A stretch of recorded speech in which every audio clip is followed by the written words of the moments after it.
अस्सलाम वालेकुम, मैं मोहम्मद अख्तर दूसरे पे यूट्यूब चैनल ट्रैक्टर चक दा आगाज़ बिस्मिल्लाह अंजाम खुदा जितना पीर उतना खैर वसदे रहो थारे बिरा थारे से ट्रैक्टर गिन के आ गया 480 2008 model total genuine tractor. Tyre तेरे सामने 13 ने, ट्रैक्टर का रंग 13.5 ने, तले 13 ने, मैकेनिकल बिल्कुल फिट जल्दी चैनल को सब्सक्राइब लाइक शेयर सब कुछ कर छोड़ो। थोड़े आगे बढ़ते थोड़े ऐसे रोजाना की वीडियो बढ़ा के इससे वजह तो गिना ने कोई सानू वीडियो की कमाई को नहीं कि सानू इतना पैसा मिलता पे थोड़ा वीडियो देखो इस वजह तो ना देखो थोड़ा अपना फायदा हो तो देखो इससे थोड़ा फायदा है। ट्रैक्टर चीज़ देख सो इंशाल्लाह थोड़ा समझ लिया सी ट्रैक्टर कितनी डिमांड वाला है कितनी कीमत वाला है। बाकी ट्रैक्टर की समझ मुकम्मल लग वैसी ट्रैक्टर का 100 भी चेक करके तसली ने कंडीशन दे दी करो। टायर पिछले दे गिनो थोड़े सामने लुक थोड़े सामने सब कुछ थोड़े सामने।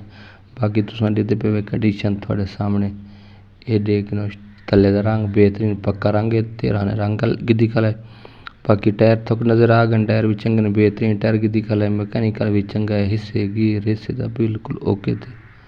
ये कंडीशन थोड़े सामने ट्रैक्टर दी ये वीडियो चेक करो ट्रैक्टर दी 2008 मॉडल है नंबर पंजाब से लगो है मैकेनिकल चंगा है समान तो नाले से खास को नहीं थे। बाकी ट्रैक्टर की कीमत थोक दसारी ना थोक चंगा लगे तो आके गिन सकते वे ये चेक करो तसली नाल चेक करके नो जिसमें पास आवे रब्ता करके आओ घिनो ट्रैक्टर साफ सुथरा वे मैकेनिकल भी चंगा वे गियर हिस्से दा ओके थे।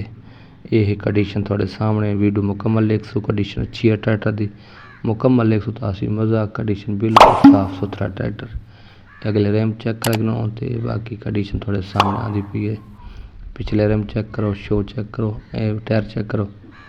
बाकी तो मॉडी गार्ड वगैरह दिखा रही ने बेहतरीन की दिखा रहा है मॉडी गार्ड वगैरह बैक साइड चेक कर सकते वे टायर चेक करो तसली नाल पिछले मॉडी गार्ड रैम यही कंडीशन थोड़े सामने मुकम्मल साइड चेक करो सो तसली नाल चेक करो सो। बाकी सामान को नहीं सामान तो बगैर थोको डिमांड साड़ी ने लोकेशन नंबर दे दी डिमांड मालिक करता है 14.5 फाइनल ट्रैक्टर 8 मॉडल नंबर लगो है टायरा तीन जेनुइन ट्रैक्टर है मैकेनिकल चंगा है हिस्से गियर का बिल्कुल ओके तो कंडीशन अच्छी है साफ सुथरा ट्रैक्टर पिछले टायर नजर आते पन बेदाग बिल्कुल ठीक ओके थे।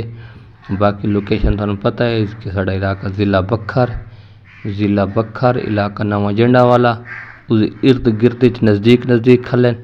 बाकी ट्रैक्टर तो उत्ते रंग देगी तले रंग चेक करके नो कंडीशन अच्छी है साफ सुथरा 102 बेदाग हर चीज़ अपनी गिद्दी खल है।